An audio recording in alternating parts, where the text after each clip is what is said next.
இந்த தனுசு ராசியை பொறுத்தவரை குரு பகவான், இந்த குரு பகவான் மூல நட்சத்திரம், பூராட நட்சத்திரம், உத்திராட நட்சத்திரம் 3 நட்சத்திரங்கள் உண்டு.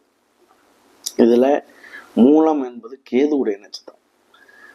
இந்த கேது பகவான் வந்து பாத்தீங்க அப்படின்னா உங்களுக்காக 10ஆம் இடமான தொழில் ஸ்தானத்துல இருக்காரு.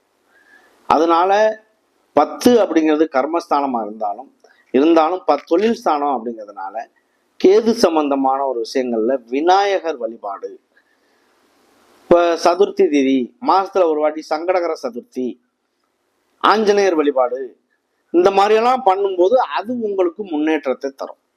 கண்டிப்பாக நல்ல வழிகள் உண்டு. இதுலயும் வந்து பாத்தீங்க அப்படின்னா அடுத்து பூராட நட்சத்திரம். பூராடம்ங்கிறது சுக்கிரனுடைய நட்சத்திரம். சுக்கிரன் உங்களுக்கு 11ல வந்து ஆட்சி பலம் பெற்றிருக்காரு. அவர் பயணம் செய்யக்கூடிய காலங்கள் 1 மாத காலமா இருந்தாலும் இந்த 1 மாத காலம்